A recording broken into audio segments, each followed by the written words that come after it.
Hi Leo, welcome and this is your reading. Be open-minded po, hindi po halos lahat makaka-resonate. Kaya piliin nyo na lamang. And thank you nga po pala sa mga nag-subscribe, lalo na sa mga bumabalik. Marami pong salamat. Start na tayo. Give me the message for Leo.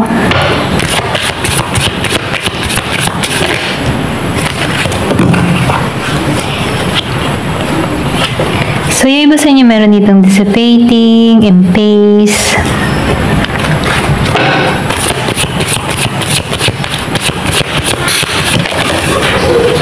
discovery. Yung iba sa inyo na nakikitaan ko dito, meron ditong nakaranas na para siyang alam mo yung pinagchismisan, or pwede rin sabihin na merong gumulo, okay? May gumulo sa kanya dito. Merong mga binalitang hindi maganda, okay? May pambubuli. Ito rin nafe-feel ko, no? Pero ganun pa man, nakikitaan ko dito na naka-recover siya dito, okay? Yung iba sa inyo, nakikitaan ko dito, meron kang mga kaibigan dito na hindi nagiging totoo sa'yo. So, iwasan mo to, no? Sinasabihan ka dito, piliin mo yung kaibigan na makakabuti, okay? Yung bang mapapabuti ka, hindi ka ibabaon, Kasi nakikitaan ko dito, ikaw yung tipo ng tao na giver, okay? Hindi ka mapili. Ayan. Hindi ka mapili sa tao. Kumbaga, lahat pinapapasok mo sa buhay mo. Hindi halos lahat, ha? So, piliin nyo na lamang. Meron ditong tao na parang open book, na tipo na once na meron ditong nag-share, kumbaga madaling makuha ang loob mo. Ganon. Ito lang nafe-feel ko. Maybe dahil mabuti ka ng tao, mabait ka ng tao, tinatanggap mo lahat. Kumbaga, hindi ka mahilig mamintas ng iyong kapwa. Kaya, madali kang,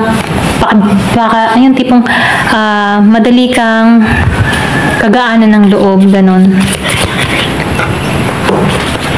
So, nakikitaan ko dito na meron ka madidiscover, okay? Meron ditong happiness na naghihintay sa'yo. So, nakikitaan ko dito yung healing na nangyayari. Kung ano man yung hinihiling mo ay masasakatuparan dito. So, nakikitaan ko dito yung iba sa inyo, magkakaroon dito ng kaliwanagan, Maybe may mga panahon na nalilito ka, okay? Hindi ka makapag-desisyon kung ano yung mga dapat mong gawin or hakbang na gagawin mo dito. Pero ganun pa man, nakikitaan ko dito na meron dito maliliwanagan or pwede rin ipakikita sa'yo dito kung sino yung mga totoo para sa'yo, okay?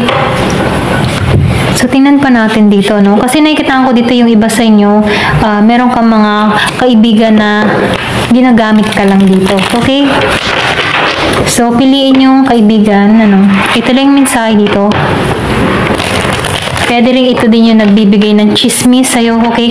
May paninira na ginagawa sa'yo. Give me the message. Ano pa yung mensahe? So, meron ditong guardian. So, nakikitaan ko dito, huwag ka mag-alala. Kasi kahit meron ditong mga tao na sinisira ka, ay meron kang mahal sa buhay dito na namayapa or pwede ring guardian angel, spirit guide na gumagabay sa'yo para hindi ka mawala ng landas. So, nakikitaan ko rin dito, yung iba sa inyo, meron dito ine-expect ka or meron ditong pagbubuntis na mangyayari or magaganap sa'yo. Give me the message. So, nakikitaan ko dito, sundin mo yung intuition mo kasi malalaman mo to kung sino tong mga to, okay?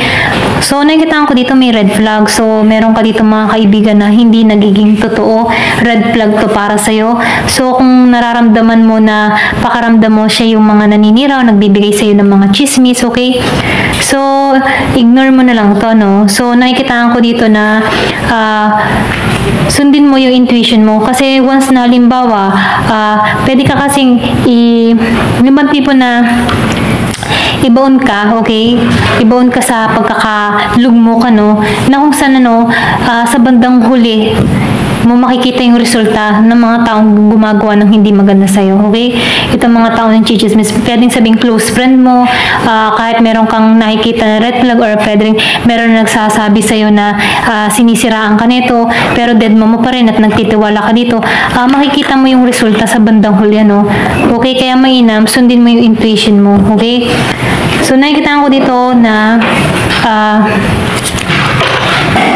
yung bang tipo na yung pagsisisi, di ba, laging nasa uli.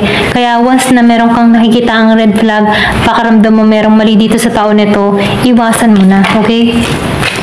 Challenge to para sa'yo, okay? So, meron kang mga desisyon na gagawin or hakbang, or pwede rin sabihin na meron kang healing na nangyayari, okay? Yung iba sa inyo, no? Hindi halos lahat. So, piliin nyo lang yung part nyo, no? Give me the message. So, meron ako nakikita ditong cycle. So, yung iba sa inyo, fate and karma, ano? Something ending, something beginning. Kumbaga, maybe, kapalaran mo din to ma-encounter itong mga tao nito para mas tumibay ka, no? Pero ganun pa man, no? Iniingatan ka dito. So, meron ditong matatapos na, okay? Or pwede rin matapos na rin ang ugnayan mo dito sa mga tao nito. Kasi makikita mo yung red flag para sa mga tao na to, no? So, meron ditong bagong simula na naghihintay sa'yo, okay? So, tingnan pa natin, ano?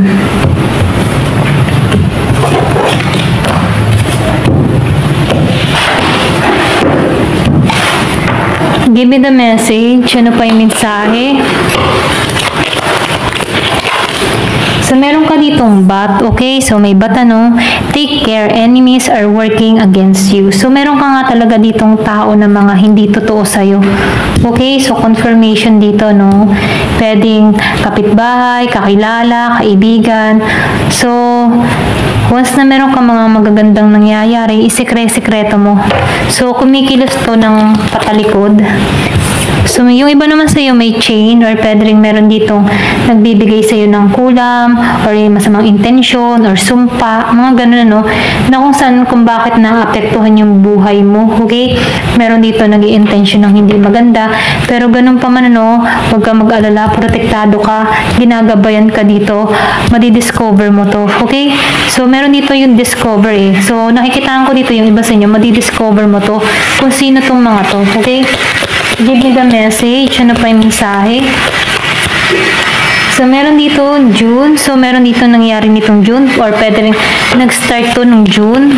Meron kang mga nakita or meron kang nailahad sa'yo, no? Yung iba naman sa inyo reconciliation. Meron ditong younger woman. Pwedeng meron ditong involved na batang babae. Okay? Give me the message. Ano pa yung mensahe? Or pwede rin ikaw to, no? Batang babae. Meron din ditong matandang lalaki. Yung iba sa inyo, merong involved na matanda at bata. So, meron ditong reconciliation. May nangyari nitong June. Okay? So, yung iba naman sa inyo, meron ditong against sa'yo. Okay? Gumagawa ng hindi maganda sa'yo. May nanunumpa kung bakit naapektuhan ng buhay mo. So, sundin mo yung intuition mo, no? Challenge to. Para sa, yung bang challenge to, para sa'yo. Okay? Dahil meron kang mga gagawing desisyon para rito. So, meron dito secret admirer sa iba. Iba naman sa inyo, nakikitaan ko dito na may tagahanga, no? Merong lihim na humahanga sa'yo. Okay? Give me the message. Ano pa yung mensahe? So, meron ditong caterpillar. Things will not always be this way. A change is coming. Hindi lahat ng mga bagay ay ganito ang pamamaraan, no? Kung medyo nilal na parang tipo na mamalas-malas ka or pakaramdam mo walang maganda nangyayari sa'yo. Hindi palaging ganun kasi meron ditong parating na pagbabago sa buhay mo. Okay? So, September, merong mangyayari nitong September. So, meron ditong vine, seek out information that will help you. Meron kang mga information na makakatulong sa sitwasyon mo, no? Meron din dito, older woman. So, meron dito matandang lalaki, matandang babae. O pwedeng ikaw to, no? May edad na babae, may edad na lalaki, at meron din mga bata. Mga 18 pataas, 30 pataas, 50 pataas, mga ganun, no? So, meron ditong fun. So, yung iba sa inyo, meron ditong selebrasyon, merong bagong romansa na parating. Ayan. Meron ditong October, so meron ditong mangyayari ngayong October or meron ditong celebration nangyari sa iyo ngayong October. Yung iba sa inyo, no? So, meron ditong warning. So, meron ditong problema dun sa iba, no? Pinag-iingat, okay? Kumbaga, sinasabihan ka dito na huwag kang gagawa ng hindi maganda, no? Kasi, warning to sa'yo sa near future, okay? Kumbaga, kung merong mga gumagawa sa'yo dito, huwag ka nalang gumante. Manalig ka, manalangin ka, kasi ginagabayan ka dito. Kasi once na gumanti ka dito, tatama yun, walang katapusan, okay? Sa'yo pa lang tapusin mo na, okay?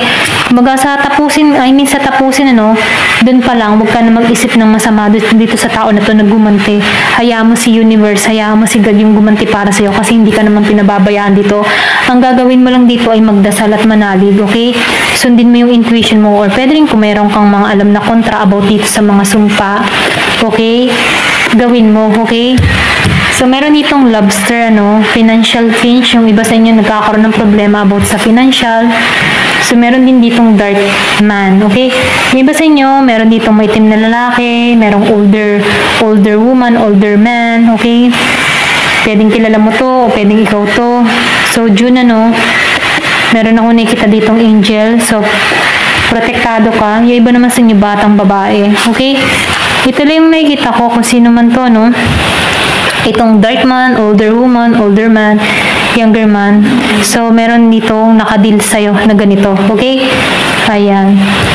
So, meron ditong cycle, ano, fate, may karma. So, yung sinabi ko nga kanina, para matapos na yung cycle, end of cycle dito, huwag kang gagante. Hayaan mo si God yung kumilos para sa'yo. Ang gagawin mo lang dito yung magdasal. Hayaan mo yung karma ang tumama sa mga tao na to na nagbibigay sa'yo ng pasakit dito. Okay? Ito lang yung mensahe. Ayan. Thank you for watching. Love and peace.